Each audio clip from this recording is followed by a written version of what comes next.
মা কামাখ্যা তন্ত্র মন্ত্র শক্তি চ্যানেলের পক্ষ থেকে সবাইকে সুস্বাগতম। তো সবাই কেমন আছেন? আমি ভরত মন্ডল। বেশ কয়েকদিন ভিডিও দেওয়া হচ্ছে না।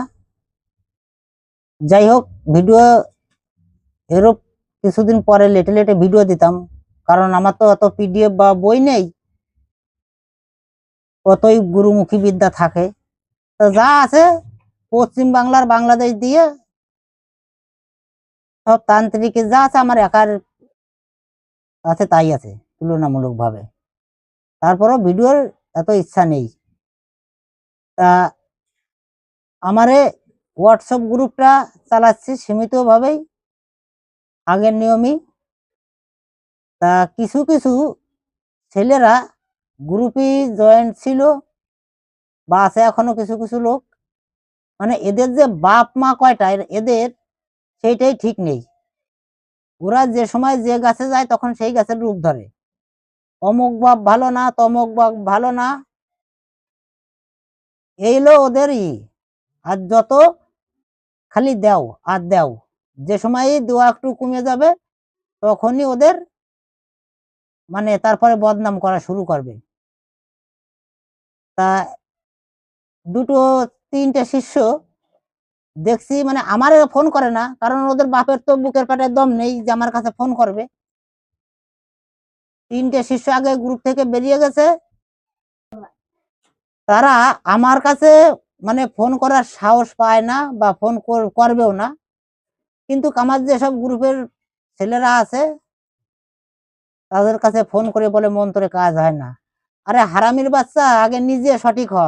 আমার মন্ত্রে যদি কাজ না হয় পৃথিবীতে কারো মন্ত্রে কাজ হবে না। আগে নিজের চরিত্র ঠিক কর, নিজের জন্ম ঠিক আছে কিনা সেইভাবে দেখে শুনে তারপরে মন্ত্র দোষ দিস। তারপরেও বড় বড় বড় বড় তাফলিং মারতেছে যে দেখে নেবো, হ্যান করবো ত্যান করবো। আগে নিজের বাপ ঠিক কর, তারপরে মন্ত্র ঠিক হবে।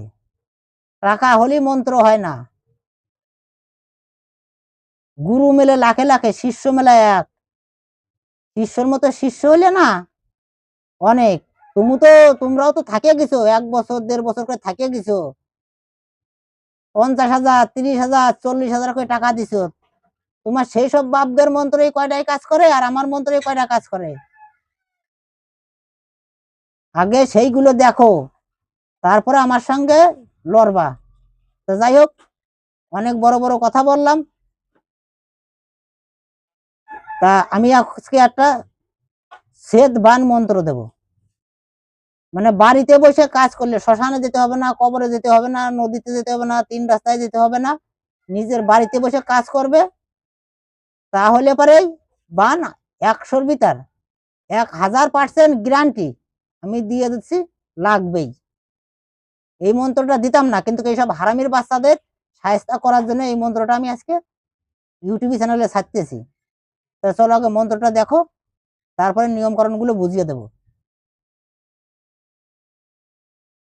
ওং বান সরে বান যায় আকাশে লয়ে, শেল বান কৈলাসেতে হেন কালে, মনসা দেবী দাঁড়িয়ে দাঁড়িয়ে ভাবে, সর্বাঙ্গ গণ্ডির কেটে বান চালায়, ধীরে ধীরে ঘটাইল বাড়ি বান, ফাটলো কলসির কান্ধা, কার আজ্ঞায়? কাউরি কামাখ্যা মায়ের আজ্ঞায়। মন্ত্রটা আমি টাইপ করেও দিচ্ছি না, বা মন্ত্রটা আমি স্ক্রিনশটও দেব না। এই মন্ত্রটা যদি শুনে শুনে লিখতে পারো তাহলে লিখে নেবে। আর এর নিয়ম, যে খেজুর গাছ, যে খেজুরের রস আমরা খাই, খেজুর গাছের 108টা বীজ লাগবে। সেই বীজগুলোর উপরে এই মন্ত্রটা 108 বারই পড়তে হবে। পড়ে তারপরে কি ভাবে এই বান চালাতে হবে, কোনো তাবিজ কবজ কেটতে হবে না, সব ওই বীজের মধ্যে মন্ত্র পড়ার পরেই সব তাবিজ কবজ কেটে যাবে। তা যদি ভিডিওটা ভালো লাগে লাইক শেয়ার কমেন্ট করবে এবং চ্যানেলটি সাবস্ক্রাইব করে রাখবে। এবং মা কামাখ্যা তন্ত্র মন্ত্র শক্তি চ্যানেল, এটা অরিজিনালি 2 নম্বরই চ্যানেল না, সেটারই বাটপাড়ির জায়গায় এখানে না, অন্য জায়গায়। এবং এই ভিডিওটা প্রচুর পরিমাণ আত্মীয় স্বজন ও বন্ধু বান্ধবের মধ্যে শেয়ার করে দেবেন। মা কামাখ্যা তন্ত্র মন্ত্র শক্তি চ্যানেলের পক্ষ থেকে সবাইকে নমস্কার।